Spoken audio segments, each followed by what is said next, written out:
Assalamualaikum warahmatullahi wabarakatuh. Perkenalkan, nama saya Ugan Permana, NPM 192191094 dari kelas 2C. Pada kesempatan kali ini saya akan mencoba mempresentasikan kembali tugas dari mata kuliah teori belajar mengajar motorik. Materi yang ditugaskan yaitu mengenai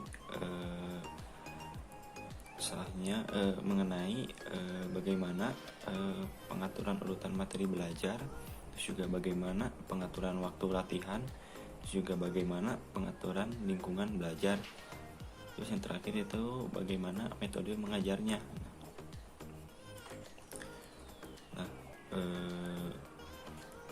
Yang pertama itu ada pengaturan urutan materi gerak. Nah, apa sih pengaturan urutan materi gerak ini? Nah, pengaturan materi gerak ini secara garis besar dapat dikemukakan bahwa materi pembelajaran atau disebut instruksional material adalah pengetahuan, keterampilan, dan sikap yang harus dikuasai peserta didik dalam rangka memenuhi standar kompetensi yang ditetapkan. Urutan penyajian pada pengaturan urutan materi gerak ini yaitu berguna untuk menentukan urutan proses pembelajaran. Nah, di mana tanpa urutan yang tepat, jika di antara beberapa materi pembelajaran mempunyai hubungan yang bersifat prasyarat, akan menyulitkan peserta didik dalam mempelajarinya. Misalnya materi operasi bilangan, penjumlahan atau pengurangan, perkalian, dan pembagian itu dari pembelajaran yang lain. Kalau dari olahraga yaitu seperti mempraktekkan teknik-teknik, seperti itu teknik-teknik pada cabur yang diajarkan.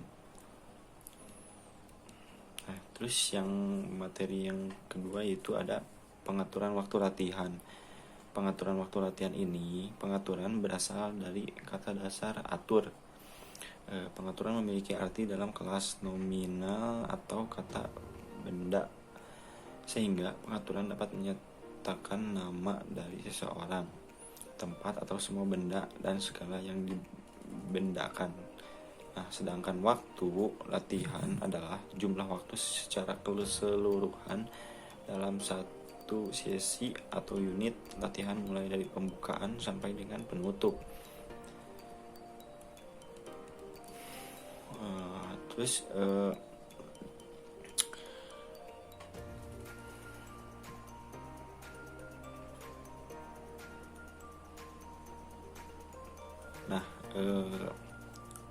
Orang dewasa itu waktu latihannya itu minimal itu 150 menit, dari menit dengan intensitas moderat atau sedang per minggu, dan 2 hari per minggu latihan otot itu setara dengan sekitar 20 menit per hari selama 7 hari seminggu.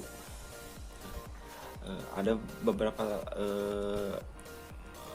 cara mengatur waktu latihan di sini, yaitu yang pertama itu jadwal olahraga yang fleksibel tentunya. Nah, jika kita hanya dapat berolahraga 10 menit per hari selama seminggu tidak masalah, tapi lebih baiknya melakukan latihan lebih lama pada saat akhir pekan untuk menembus waktu yang hilang juga. Jadi waktu latihan untuk berolahraga itu sangat penting untuk membugarkan kembali tubuh kita kan, karena olahraga itu penting ya untuk menyehatkan tubuh.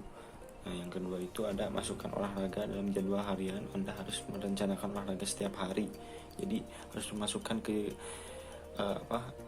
latihan itu harus dirancang dengan jadwal. Nah, bagusnya itu berapa hari atau seminggu itu ya minimal 3 kali seperti itu. Nah, terus yang ketiga itu memiliki rencana cadangan. Nah, siapkan alternatif latihan jika ada hal yang tak terduga. Misal cuaca memaksa Anda untuk melewati waktu lari pagi keliling komplek. Nah, seperti itu. Terus juga yang terakhir itu adalah mengubah pola pikir. Anda latihan tidak lagi merupakan kegiatan ekstrakurikuler dengan tingkat penyakit kronis terus melambung. Olahraga merupakan investasi yang setara dengan rekening pensiun. Anggap saja pegangan di masa depan. Sama seperti Anda harus makan, tidur, dan bernapas, Anda harus berolahraga. Jadi berolahraga itu kesehatan ketika muda. Ketika kita melakukan olahraga pada saat muda, itu sangat berguna pada kita tua nanti gitu. Jadi sehat itu ya berawal dari muda gitu. Karena kalau kita sudah tua itu berbagai penyakit itu sudah mulai bermunculan ya. Jadi pentingnya olahraga itu.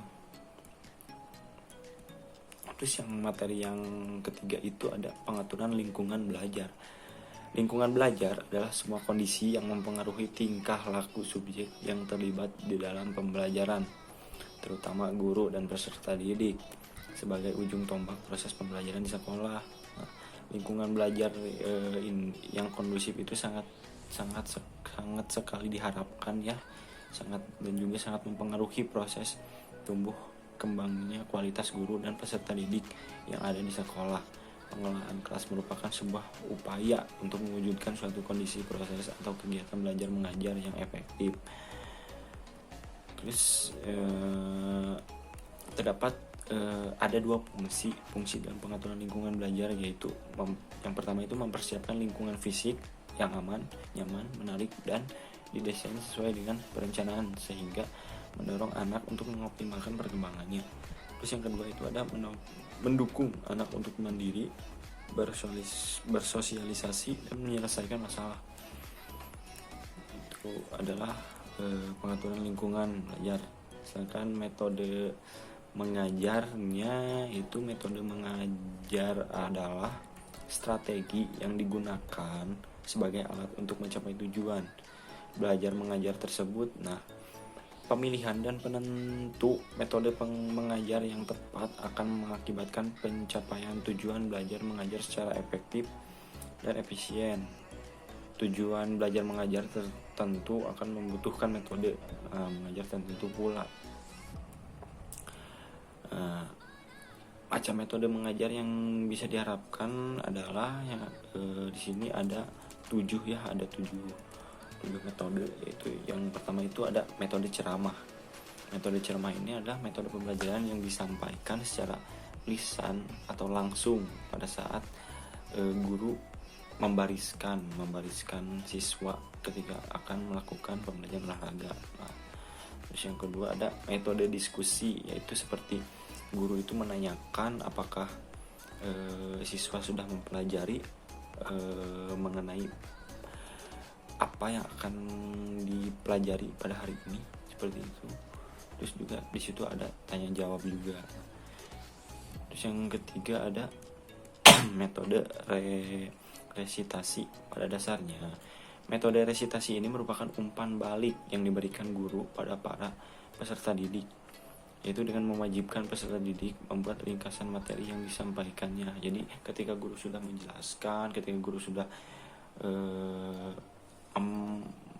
mempraktekkan ya, jadi peserta didik itu diusahakan untuk mampu menjelaskan kembali, menyampaikan kembali apa yang sudah dijelaskan oleh guru. Nah, yang keempat itu ada metode eksperimen. Eksperimen merupakan salah satu metode yang cukup efektif untuk mendapatkan kesimpulan terhadap suatu permasalahan. Nah, dengan adanya eksperimen, para peserta didik diharuskan menjalankan rangkaian proses ilmiah hingga diperoleh suatu hasil. Nah, yang kelima ada metode demonstrasi. Metode demonstrasi merupakan integrasi antara gerakan dan juga lisan. Itu. Terus yang keenam itu ada metode karya wisata. Metode karya wisata merupakan salah satu metode yang disukai peserta didik karena mereka bisa belajar di luar kelas. Jadi guru membebaskan untuk mempelajari apa yang guru berikan yang di luar kelas itu, seperti menelusuri atau menganalisis apa yang ada di lingkungan di luar kelas. Yang terakhir itu ada metode tanya jawab. Nah, pada metode tanya jawab ini adalah metode mengajar di mana guru akan memberikan bahan ajar berupa pertanyaan. Dalam hal ini partisipasi peserta didik sangat menentukan.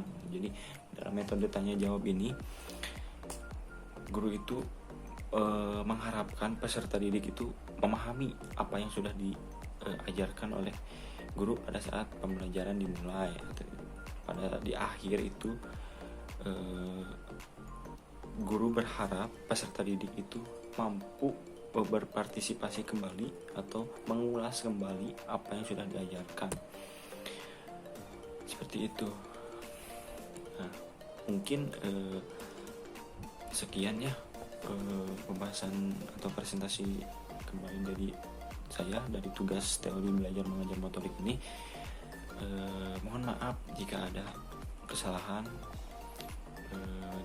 atau jika kurang jelas dalam cara penyampaiannya, mohon dimaafkan.